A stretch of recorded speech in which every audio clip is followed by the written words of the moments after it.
интенсивно осваиваются, начиная с 60-х годов XX века, но никаких правовых оснований, никаких правовых документов, которые могут свидетельствовать о праве Кыргызстана на эти земли, не имеется. Всего речь идет о более чем 2000 квадратных километров. Таджикистан с самого начала, еще в советское время, мы пытались достичь договоренности с нашим соседом по этим спорным неразрешенным территориям, но, к сожалению, наши усилия не увенчались успехом, и на сегодняшний день вот эти территории, по ним не имеется никаких документов, прошедших все, я подчеркиваю, прошедших все существовавшие на тот момент конституционные процедуры. Если посмотреть на советские законы, для того, чтобы изменить границы между республиками Советского Союза, нужно было сначала проведение совместных работ по описанию этих участков, которые потом утверждались Верховными Советами каждой из сторон и затем утверждалось Верховным Советом Союза. Вот по этим участкам таких документов не имеется. Это я хочу заявить совершенно четко, со всей ответственностью, что документов, прошедших всю предусмотренную законом конституционную процедуру, по этим трем вот этим желтым участкам не имеется.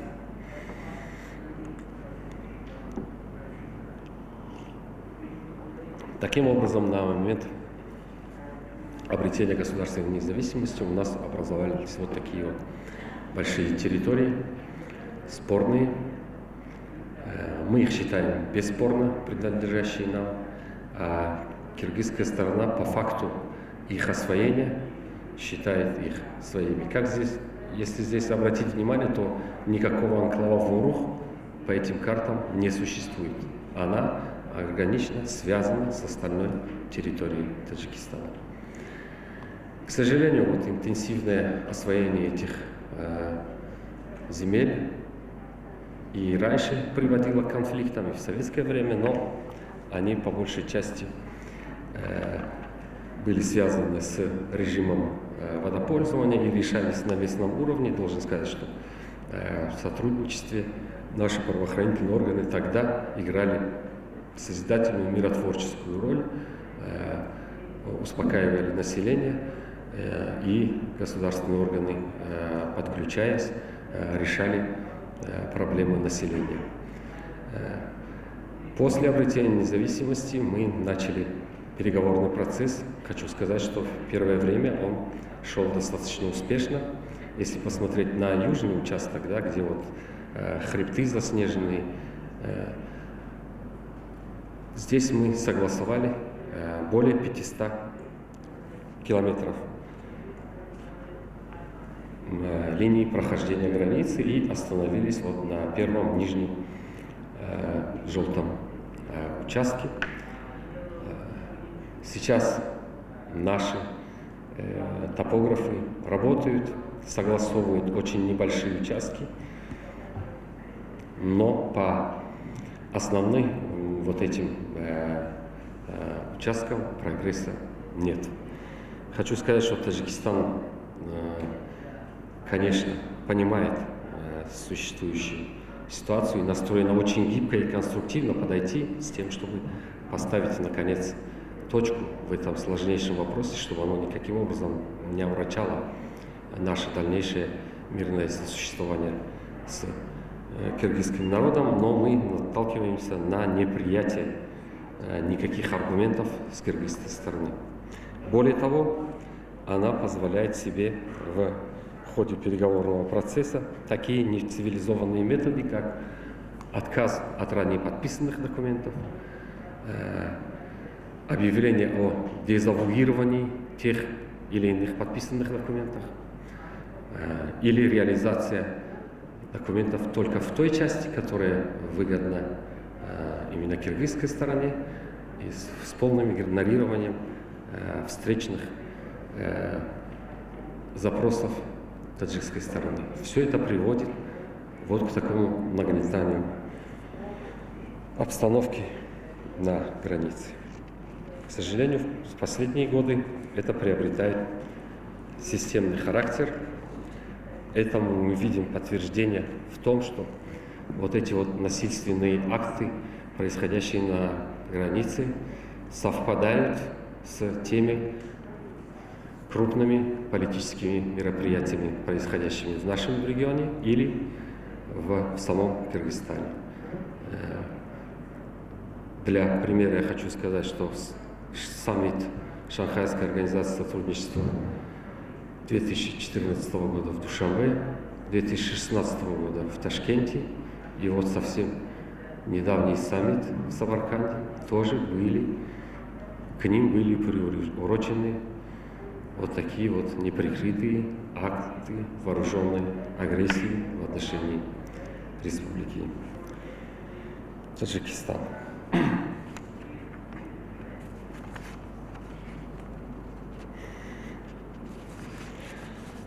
Эскалацию ситуации, участившейся в последние годы, мы видим как прямой результат хаоса власти, царящей в соседней стране.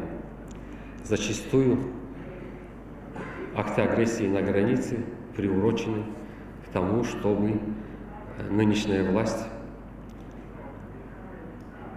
доказала свою легитимность в своем обществе и, используя вот такую агрессивную, патриотическую, в больших кавычках, риторику, они хотят выдать себя за поборников интересов кыргызского народа, которые они понимают вот таким образом очень искаженно.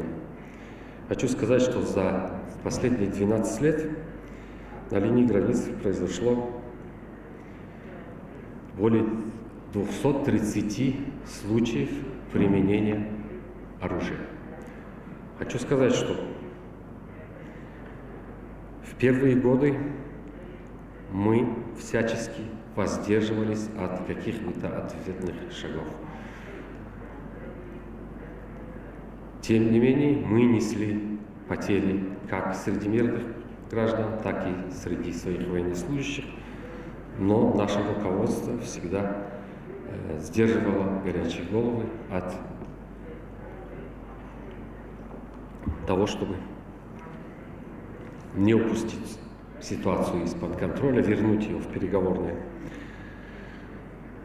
русло. Более того, правительство Республики Таджикистан во избежание кровопролития в приграничных территориях несколько раз проводила кампанию по разоружению населения, в том числе были изъяты охотничье оружие у граждан. Тогда как наши соседи вели абсолютно другую политику. Этому может служить основанием тот факт, что, несмотря на заверения, данные на самом высоком уровне, на высшем уровне, кыргызская сторона в 2015 году принял закон о пограничных уполномоченных, который практически наделяет правом ношения и применения оружия любого совершеннолетнего гражданина Кыргызстана. И, конечно же, нахождение огромного количества оружия на границе всегда чревато вот такими последствиями. Кроме того, хочу сказать, что Кыргызстан проводит в последние годы неприкрытую сегрегационную политику в отношении Таджикистана, несмотря на громогласные заявления, в том числе и заявления главы государства, соседнего государства, данные с трибуны Генеральной Ассамблеи ООН в прошлом году, было принято постановление о запрете на въезд, пребывание и транзитное исследование граждан и грузов Республики Таджикистан по территории Кыргызской Республики. Это вот прямое игнорирование не только двусторонних подписанных документов, но наших общих обязательств в рамках международных организаций, в рамках тех интеграционных процессов, которые наконец-то возрождаются в регионе Центральной Азии. О очень спланированности, очень разносторонности шагов Кыргызстана может служить и такой факт, что в последние годы Кыргызская республика проводит очень агрессивное, интенсивное освоение водных ресурсов трансграничного стока. В частности, это касается реки Ходжаба-Кирган, которая питает худжанскую агломерацию. Это город Худжант и прилегающие к нему районы с населением более 500 000 человек. Реализация этих проектов чревата тем, что наше население останется без питьевой воды, а сельхозугодия без поливного. Это идет в полном разрезе с теми документами, под которыми стоят подписи уполномоченных Кыргызской республики, в которых совершенно четкие цифры фигурируют водораздела на этой реке. Пользуясь возможностью, я призываю представителей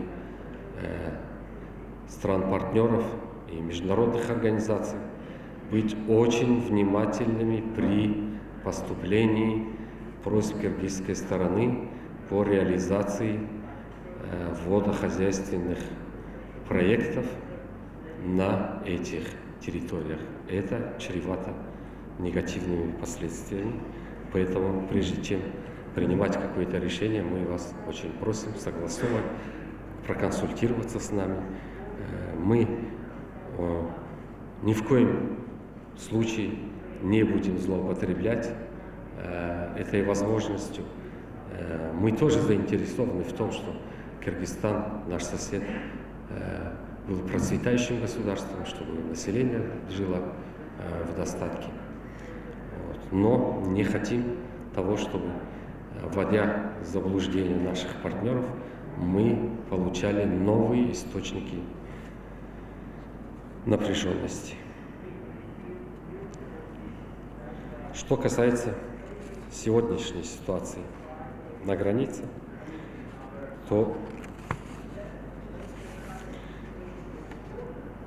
вынуждены констатировать, что сейчас ситуация весьма напряженная на границе. Работает совместная рабочая комиссия, но наша сторона фиксирует факты введения наших представителей в заблуждение, когда происходит инспекция наличия тех или